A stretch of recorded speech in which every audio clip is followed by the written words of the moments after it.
Operasi tangkap tangan atau OTT terhadap kepala daerah kembali terjadi. Kali ini, Komisi Pemberantasan Korupsi menangkap Bupati Pekalongan, Fadia Arafik, melalui operasi tangkap tangan di Semarang, Jawa Tengah pada Selasa 3 Maret. Setelah menemukan alat bukti yang cukup, KPK menetapkan Bupati Pekalongan, Fadia Arafik sebagai tersangka kasus dugaan korupsi pengadaan barang dan jasa di lingkungan Pemkab Pekalongan. Deputi Penindakan dan Eksekusi KPK Asep Guntur Rahayu mengungkapkan, peristiwa ini bermula saat suami Fadia, Mihtarudin Ashraf Abu, yang juga anggota DPR RI, dan anaknya, Muhammad Sabik Ashraf, yang juga anggota DPRD Pekalongan, membuat perusahaan PT Raja Nusantara Berjaya. KPK mengungkap perusahaan itu menerima total 46 miliar rupiah dari kontrak dengan Pemkab Pekalongan. Dari 46 miliar rupiah itu, 19 miliar rupiah dinikmati oleh keluarga Bupati. Dalam pemeriksaan intensif yang dilakukan, FAR menerangkan bahwa dirinya berlatar belakang sebagai musisi, ya bukan seorang birokrat. Ini yang disampaikan oleh saudari FAR. Serta dengan demikian, saudara FAR tidak memahami hukum dan tata kelola pemerintahan daerah. FAR mengaku urusan teknis birokrasi diserahkan kepada sekretaris daerah, sementara dirinya lebih banyak menjalankan fungsi seremonial di lingkungan Kabupaten Pekalongan. Itu yang disampaikan oleh saudari FAR pada saat memberikan keterangan. Hal ini tentunya bertentangan dengan asas presumptio aures de iure, teori fiksi hukum. Terlebih FAR adalah seorang bupati atau penyelenggara negara selama 2 periode, serta 1 kali menjabat sebagai wakil bupati periode 2011-2016. Bupati Pekalongan, Fadia Arafik, tersangka korupsi pengadaan barang dan jasa, membantah dirinya terjerat OTT KPK. Fadia bahkan bilang dirinya ditangkap saat tengah bersama Gubernur Jawa Tengah di Semarang. Fadia juga bilang tak terlibat apapun soal pengadaan barang dan jasa, namun Bupati bilang perusahaan itu milik keluarganya. Penangkapan saya, mereka menggerebek ke rumah saya sedang sama Pak Gubernur Jawa Tengah.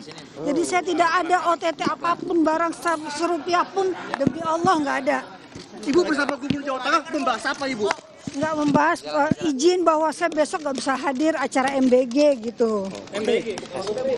Bu, Ibu ikut proyek dalam pengadaan PBJ juga, Bu, ya? Perusahaannya, Bu? Enggak, saya tidak ikut, Mbak. Itu apa itu? Ya. Bukan, itu bukan punya saya nggak pernah ikut. Itu perusahaan siapa, Bu? Itu perusahaan dari keluarga, bukan saya. Wakil Bupati Pekalongan, Sukirman, memastikan pelayanan pemerintahan berjalan normal usai KPK melakukan OTT Bupati Pekalongan, Fadia Arafik. Sukirman menyebut ruangan Bupati hingga sejumlah ruangan di kantor Setda tidak dapat digunakan lantaran masih disegel KPK.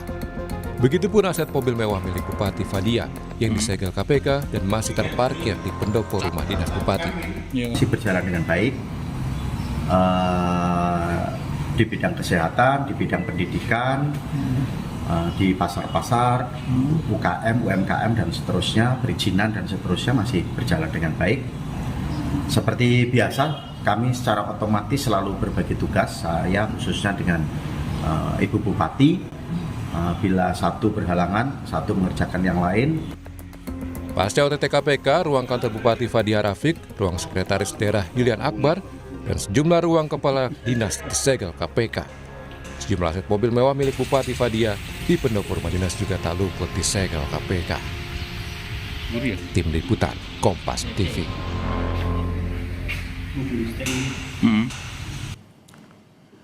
KPK menetapkan Bupati Pekalongan Fadia Arafik sebagai tersangka kasus dugaan korupsi pengadaan barang dan jasa di lingkungan Pemkab Pekalongan.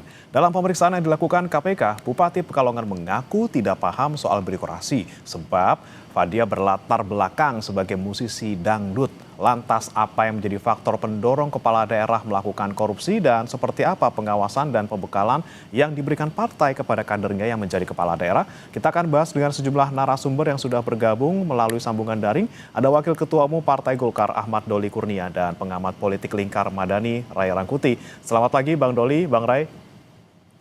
Selamat pagi. Assalamualaikum. Waalaikumsalam. Saya mau ke Bang Doli. Bang Doli, ini sikap dari Partai Golkar seperti apa? Ini dari tahun 2025 sampai sekarang ada 2 kalau tidak salah ya, Bupati Lampung Tengah Ardhito Wijaya dan juga Bupati Pekalongan Fadia Arafik yang terjerat korupsi. Iya, tentu kita semua prihatin ya dan kecewa tentunya. Pertama prihatin karena semakin hari semakin bukan berkurang ya, kepala daerah yang terkena atau terjebak masalah hukum, apalagi kena OTT dalam berapa bulan terakhir ini, kalau tidak salah sekitar 7 atau 8 ini. Nah, artinya kita melihat bahwa mereka ini tidak membaca situasi atau tidak baca perkembangan ya, bahwa ada kolega-koleganya yang sebelum mereka kena itu juga terjadi hal yang sama. Nah, kenapa mereka ulangi kan gitu? Kenapa tidak hati-hati? Nah, yang kedua, sebagai pimpinan partai Golkar, di mana ada seperti Pak Dia inilah, dia adalah kader Golkar, bahkan ketua di sana. Nah, tentu kita kecewa ya, kenapa senaif itu, ya.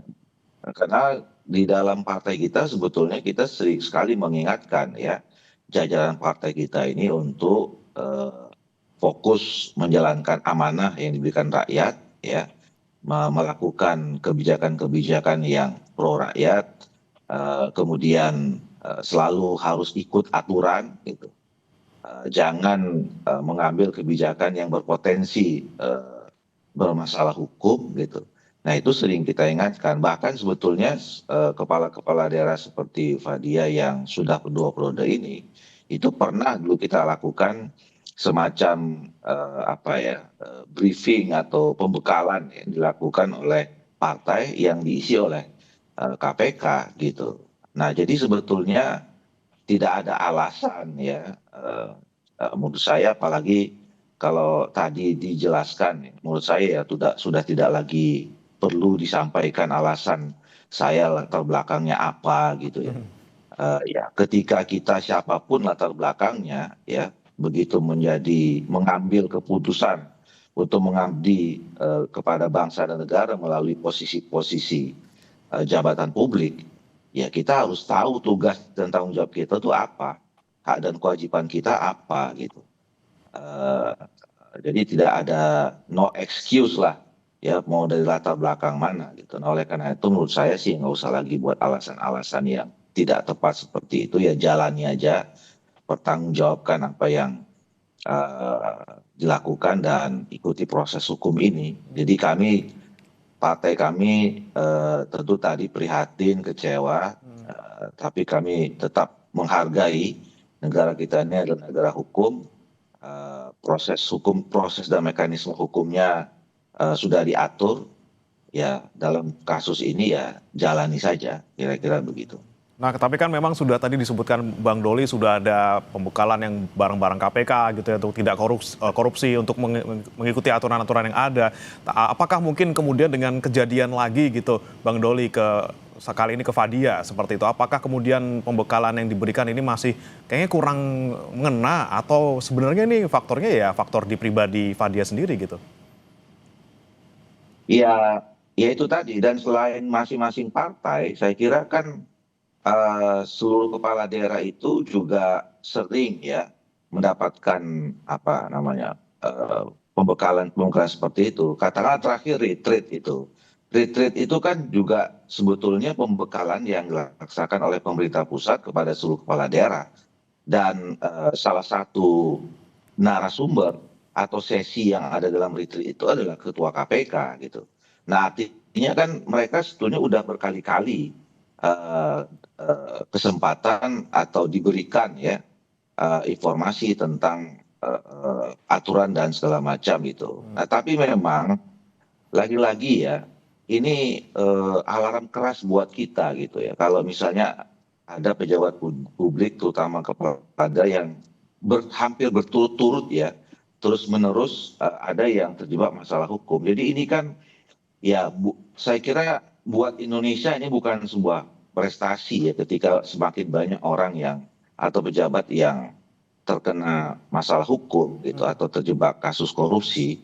Ya harusnya kan semakin lama semakin berkurang. Jadi artinya PR besar kita adalah membangun ekosistem ya, di mana semua orang itu tahu dan kemudian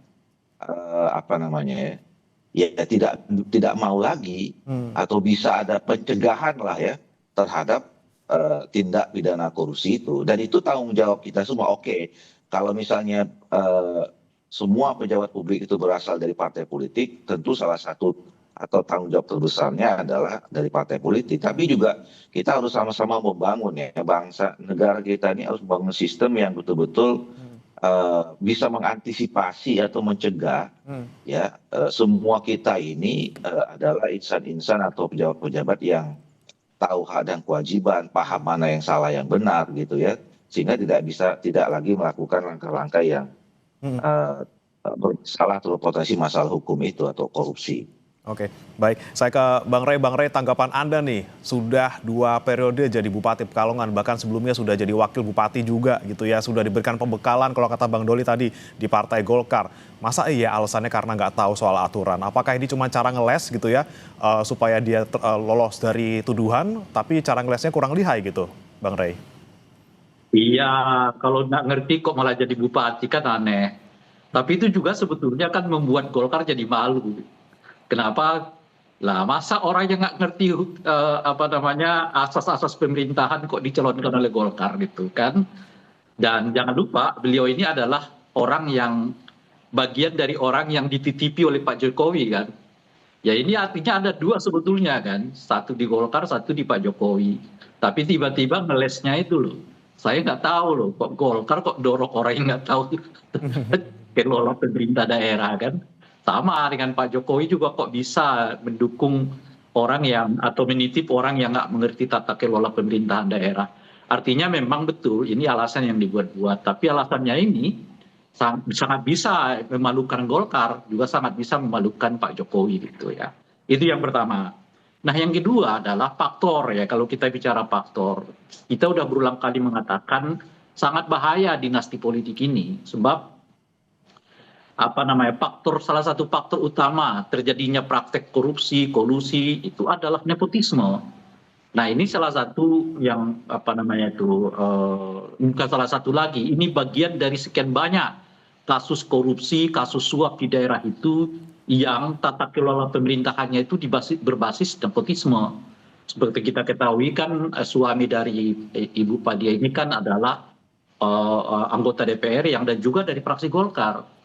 Nah, jadi kan kalau kita lihat lingkup yang kayak begini, nggak akan jauh pikiran kita akan terjadi praktek-praktek yang akan dapat menciderai asas pengelolaan pemerintahan daerah.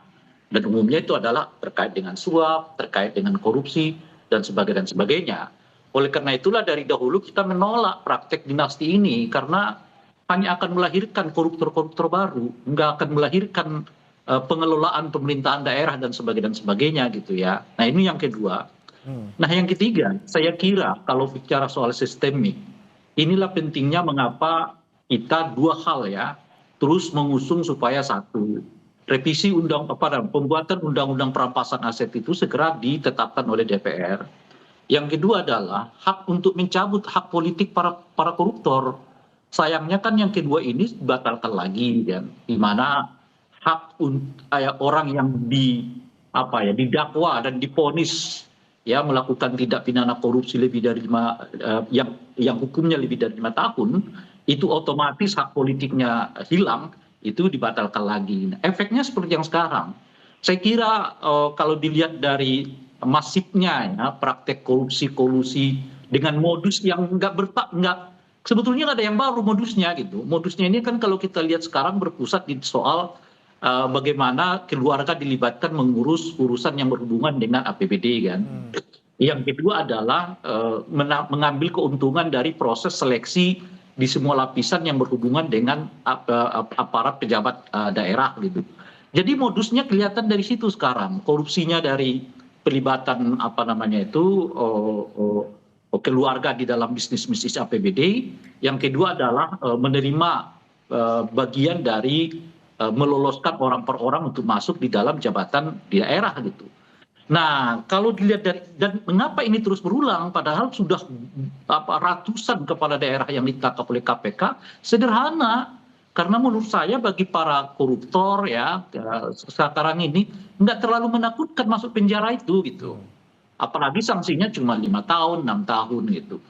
Nah, oleh karena itu saya kira akan berulang terus, nggak akan selalu menakutkan mereka. Kan kita udah lihat banyak sekali mantan napi koruptor yang kembali ke politik, diterima oleh partai, didudukkan dengan sangat mulia lagi oleh partai, bahkan ada yang juga mendirikan partai politik, ada yang ikut terlibat dalam pengurus partai politik di jabatan-jabatan yang sangat prestisius gitu.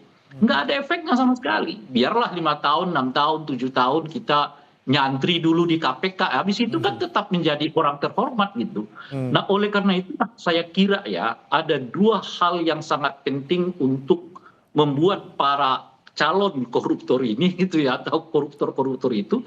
Pertama adalah mereka dimiskinkan melalui undang-undang perampasan aset. Yang kedua, hak politik mereka dicabut gitu. Kalau yang dua ini kita nggak lakukan, kita akan siklusnya akan begini-begini aja, tangkap, ya, masukkan penjara, ribut sebentar, tangkap lagi, masukkan penjara, ribut sebentar, tapi tidak menyelesaikan akar masalah yang paling fundamental, yaitu soal apa namanya itu ya, pemiskinan dan juga soal pencabutan hak politik mereka gitu. Oke, bicara soal hak politik ini kan tentunya juga tidak lepas dari partai politik, Bang Doli. Tadi terkait dengan nepotisme yang mungkin menjadi akar permasalahan dari korupsi yang mungkin sering terjadi menjerat kepala daerah. Bagaimana kemudian Partai Golkar menyikapinya? Apakah kemudian dengan memperbaiki sistem perekrutan maupun juga pencalonan kader yang ada di partai sendiri? Iya, tentu ini buat partai kami, Partai Golkar, pukulan ya. Beberapa kali terakhir ini ada yang Partai Golkar yang tersangkut masalah yang sama, hampir sama kira-kira gitu ya. Saya setuju tadi bahwa sebetulnya kalau kemarin sekarang ini diberitakan modusnya itu modus baru, sebetulnya nggak ada yang baru sebetulnya ya, sama-sama saja gitu. Cuman ya mungkin lebih canggih saja ya. Nah, yang kedua untuk kali ini kan ada kemungkinan juga melibatkan ya keluarganya yang juga anggota DPR RI dari fraksi kami gitu. Nah, jadi ini pukulan sekaligus ya pelajaran lah ya buat kami Partai Golkar untuk kemudian ke depan harus lebih berhati-hati lagi dalam menseleksi. Tetapi sebetulnya kalau kita lihat tarik ke belakang kronologisnya ya, Saudara Fadia ini kan sudah tadi ya berprosesnya juga cukup panjang ya. Dia punya pengalaman memimpin daerah itu tadi cukup lah ya, jadi wakil bupati 1 periode, kemudian bupati itu 2 periode, segala macam itu. Jadi tadi alasan yang disampaikan tadi itu bahwa tidak tahu, tidak paham, ya itu sesuatu yang ya menurut saya dibuat-buat dan mengada-ngada, ngeles aja gitu loh ya. Dan kalau memang dari awal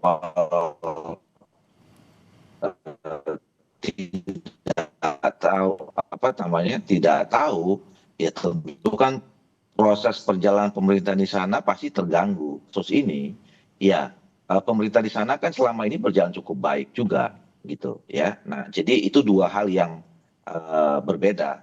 Ada sesuatu yang memang tanggung jawabnya sebagai kepala daerah untuk melakukan terus proses pembangunan itu memang tetap jalan, tapi ada tindakan-tindakan yang seharusnya tidak terjadi ya, seperti terjadi tindakan tindak pidana korupsi ini, yang itu tidak, sekali lagi saya katakan di awal, tidak ada alasan ya, no excuse. Apakah memang berlatar belakang ini dan itu nggak ada alasan. Faktanya sekarang terjebak masalah hukum dan harus dipertanggungjawabkan. Nah, yang berikutnya saya setuju tadi ya bahwa memang dalam rangka tadi saya sebutkan memperkuat ekosistem pemberantasan korupsi ini, apalagi kita mau mengarah kepada pencegahan ya. Satu, memang harus didukung oleh regulasi yang cukup. Nah, saya dan beberapa teman-teman DPR juga kan kemarin setuju dan mendukung ya perlu adanya undang-undang perampasan aset ini segera untuk diundangkan. Ada undang-undang tentang perampasan aset. Dan sampai sekarang itu memang sedang berproses di DPR, khususnya teman-teman Komisi 3 itu sedang berlangsung, dan itu merupakan bagian dari janji DPR kemarin bersama dengan pemerintah ya, di dalam 7 plus berapa itu kemarin, 8 plus sebagai tuntutan dari teman-teman atau masyarakat dalam mahasiswa pada Agustus yang lalu gitu. Nah, itu yang pertama. Yang kedua, memang perlu ada mungkin ya revisi ya, atau kemudian merumuskan ulang tentang aturan-aturan seperti yang tadi itu. Soal KKN ini kan ini isu dulu kita yang lama sebetulnya ya. Ya. Dulu saya sama Bung Rai ini waktu masih sama-sama jadi anak-anak kecil dulu, jadi aktivis gitu. Kata-kata KKN itu kan kata yang populer yang memang tidak yang menjadi musuh kita pada saat itu, ya kan? Nah, harusnya sih tidak diulangi lagi ya, apalagi kalau kemudian itu dimasukkan dalam melonggarkan aturan-aturan, ya. Harusnya kan aturan ke depan, aturan kita itu terhadap apa dulu yang kita kritik, ya. Sampai ke depan itu harusnya tetap berlaku bahwa kita memang harus membuat aturan yang anti KKN itu, gitu. Nah, ini yang menurut saya juga akan menjadi PR kita ke depan. Oke, soal aturan juga kemudian jadi sorotan. Tapi kemudian yang ingin saya tanyakan ke Bang Rey, ini kan ada fenomena yang selalu terjadi berulang ketika pemilihan kepala daerah maupun pemilihan legislatif gitu ya. Partai politik kemudian ini getol banget gitu kalau misalnya mau ngerekrut calon kader ini dari artis, dari penyanyi, dari seleb gitu ya, yang tentunya oke lah untuk secara elektoral mungkin bisa gitu ya karena sudah populer, tapi di sisi lain nanti ujung-ujungnya kayak Arafik lagi gitu, Fadia Arafik. Saya nggak ngerti apa-apa soalnya saya penyanyi dangdut. Nah, ini bagaimana kemudian menyeimbangkan antara ingin narik suara dengan yaitu kompetensi dan juga mungkin pengetahuan dia soal politik? Saya ini sebetulnya agak tidak terlalu senang kalau berbicara segala sesuatu harus mengubah aturan dulu, buat aturan dulu dan sebagainya gitu. Seolah-olah kalau tanpa aturan segala hal nggak bisa kita lakukan gitu. Nah, maksud saya begini, saya merasa nggak perlu lagi aturan untuk mengatakan bahwa orang yang tidak terlalu cakap di dalam satu kegiatan itu dilibatkan dalam kegiatan itu. Orang yang benar-benar pemula gitu. Dan saya kira juga nggak perlu lagi aturan untuk mengatakan kalau orang mau menempati posisi tertentu di Republik ini, mereka harus melalui proses gitu. Nah, oleh karena itu seleksi yang seperti itu mestinya terjadi di partai politik. Partai politik lah yang melakukan seleksi. Apakah orang ini sudah pada tahap atau kriteria yang layak mumpuni untuk diberi jabatan, katakanlah misalnya kepala daerah dan sebagainya gitu. Itu adanya di partai politik menurut saya gitu. Jadi nggak perlu lagi aturan misalnya bahwa calon kepala daerah itu minimal 3 tahun jadi anggota begitu gitu. Nah, terlalu rigid. Nah, harus ada kesadaran kolektif yang digerakkan oleh moralitas berbangsa dan bernegara bahwa orang ini memang sudah patut layak untuk duduk di jabatan-jabatan publik. Nah, seleksinya itu ada di partai. Nah, masalahnya jangankan berbicara soal soal artis gitu ya, atau orang yang baru masuk jadi anggota partai lalu tiba-tiba dicalonkan sebagai caleg macam-macam. Bahkan mantan koruptor aja pun masih tetap didukung oleh partai politik untuk nyalek dan jadi kepala daerah, jadi anggota legislatif dan sebagainya gitu. Nah, selama kebaikan-kebaikan moral ya, kebaikan-kebaikan reformatif nggak terjadi di dalam partai, sementara kekuasaan mereka begitu luas di dalam politik ini, yaitu yang saya sebut tadi, kita hanya akan mengulang-ulang peristiwa yang sama. Nggak sulit untuk menyelesaikannya. Kalau semuanya bergantung kepada aturan, kita bisa jadi overdosis aturan. Tapi kan kita tahu overdosis aturan juga nggak terlalu baik ya bagi sebuah negara yang demokratik. Negara yang sehat itu kan tidak mendasarkan dirinya pada banyaknya aturan gitu loh. Negara demokrasi yang sehat itu mendasarkan dirinya pada kesadaran moral, kesadaran etik. Apa kesadaran moral, kesadaran etik itu? Ia berpikir tentang apa yang terbaik yang ia berikan, yang bisa ia berikan kepada bangsa dan negara gitu. Nah, ini menurut saya yang kita hilang di partai-partai politik. Orang masuk partai itu bisa mengubah dengan sangat cepat perilaku orang. Ya, saya mengalami sendirilah. Saya masih bersyukur ada Bung Doli yang ya masih bisa diajak lah berbicara tentang hal-hal lain. Kalau kita lihat yang lainnya, kemarin masih keluar-keluar dukung pilkada langsung, masuk partai, berubah. Malah sekarang menjadi ya juru bicara pilkada tak langsung, itu terlalu lazim kita lihat di dalam partai itu gitu ya. Ada calon presiden yang mendukung perubahan, baru 2 minggu hasil pilpres ditetapkan, balik lagi ke mereka yang ikut kelanjutan. Ini moral politik apa yang dipertontonkan gitu loh kepada publik. Kalau dipersoalkan mereka akan jawab nggak ada larangannya, nggak ada aturannya. Nah kalau semangat ya membangun negara berdasarkan banyaknya aturan, kita akan overdosis aturan. Pemilu kita itu menurut saya ya dari semua ya levelnya, baik pilpres, legislatif, pilkada ya, ini mungkin kitab pemilu paling rigid dan paling tebal di dunia itu kita punya. Indonesia yang punya. Tapi pertanyaannya apakah dengan aturan yang sebegitu rigid pemilu kita makin baik? Kenyataannya enggak. Gitu. Nah oleh karena itu saya mau mengatakan nggak perlu banyak aturan sebetulnya, tapi perlu meningkatkan kesadaran dan aktor kesadaran bagi moralitas politik itu harus ditumbuhkan melalui partai politik. Oke, bagaimana nih Bang Doli? Nggak perlu banyak aturan sebenarnya, tinggal moral dari partai politiknya aja untuk tidak mencalonkan kembali orang yang pernah tersandung masalah hukum ataupun juga merekrut orang-orang yang betul-betul berkapasitas. Iya, saya menilai tetap aturan itu penting ya, bahwa dan kemudian memang tidak perlu sampai over aturan, karena memang aturan itulah yang kemudian kita harapkan bisa terbangun sistem yang dalam tanda petik bisa memaksa satu habitat, satu lingkungan untuk bisa menegakkan aturan itu ya. Nah, contoh tadi misalnya kan kita belum punya peraturan tentang bagaimana negara atau aparat hukum bisa kemudian mengambil ya aset orang yang diduga itu bukan haknya gitu. Nah, dengan undang-undang perampasan aset gitu misalnya. Jadi kan kita tetap perlu aturan itu. Nah, memang betul harus ada, persoalannya kemudian adalah ketika ada aturan yang membuat tidak itu kan karena kita tidak konsisten terhadap aturan itu. Jadi problemnya law enforcement.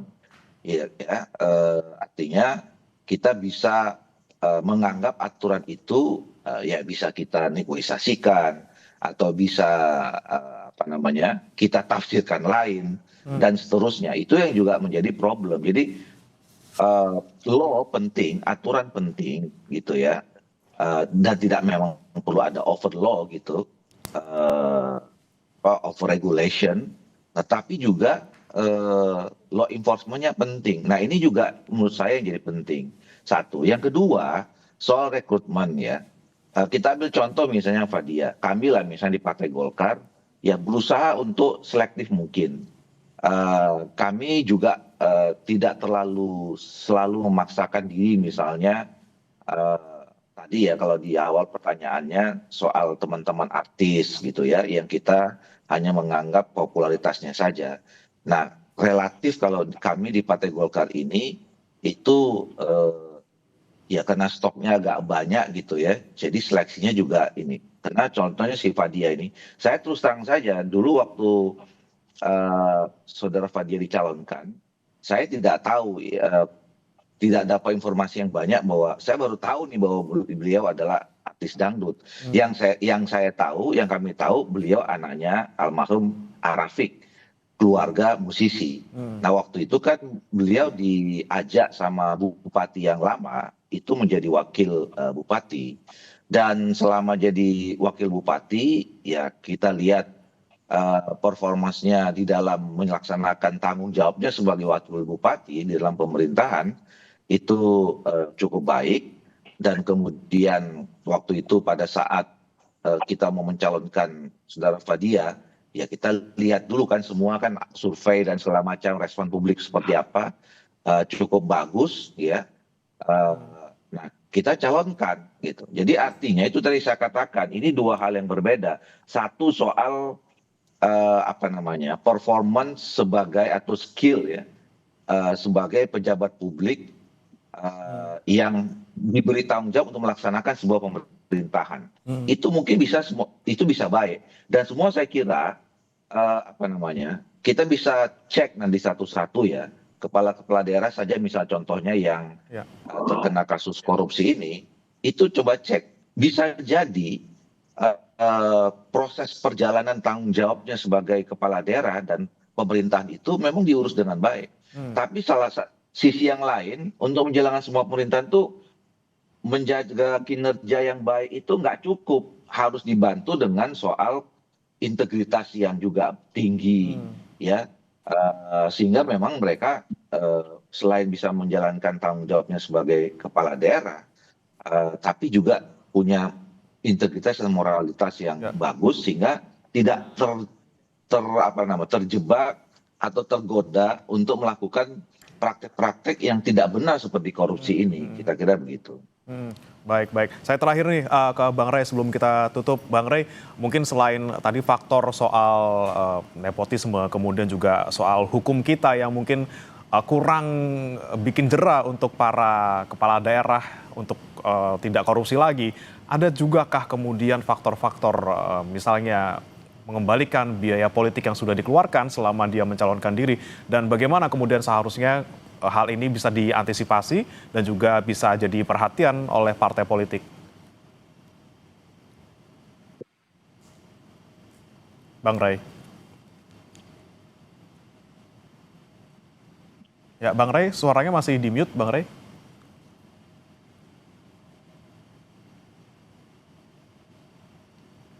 Ya, Bang Ray, bisa dinyalakan, Bang Ray? Ya. Baik, sepertinya masih dimatikan. Saya terakhir mungkin ke Bang Doli dulu. Bang Doli, kemudian apa yang kemudian bisa Anda pastikan lagi nih, Bang Ray, jangan sampai kader-kader partai politik terutama juga dari Golkar nanti kena lagi gitu. Mungkin edukasi sudah dilakukan, kemudian pengawasan juga sudah dilakukan. Apa yang kemudian bisa dipastikan lagi oleh partai Golkar khususnya agar kedepannya tidak ada lagi nih kader-kader partai politik dari Golkar yang terjerat korupsi? Ya, kita sebetulnya terus-menerus ya mengingatkan, kemudian memberikan informasi, kemudian pembekalan gitu ya terhadap seluruh kader kita, untuk apalagi dengan terakhir ini kan beruntun ini ya, beruntun, dan saya kira memang ya kita makin hari pimpinan partai seluruhnya termasuk kami Partai Golkar ya harus betul-betul alert ya, terus memasang mata telinga gitu untuk kemudian memonitor seluruh jajaran partai kita supaya memang tidak akan ada lagi ke depan yang terjebak dengan hal yang sama gitu. Ini kan ya tadi itu mungkin ya, ini saya waktu itu tadi melanjutkan apa yang disampaikan oleh Bu Ray ya. Ya jadi mungkin tidak ada lagi rasa takut ya buat mereka ya, karena ya mungkin teman-temannya sudah banyak gitu ya, nanti juga pasti ketemu teman-teman lagi. Nah ini kan bahaya gitu sebetulnya buat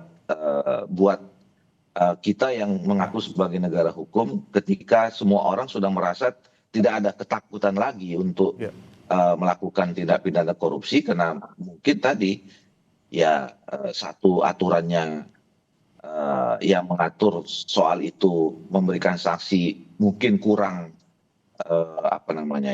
kurang keras gitu ya, sehingga tidak ditakui lagi. Yang kedua ya semakin masif, jadi kan tidak ya, orang juga mungkin merasa tidak lagi ada persoalan pertanggungjawaban moral kepada masyarakat kita, karena masyarakat melihat bahwa ini sudah banyak orang melakukan hal yang sama, jadi menjadi sesuatu yang biasa saja gitu. Ini yang bahaya menurut saya.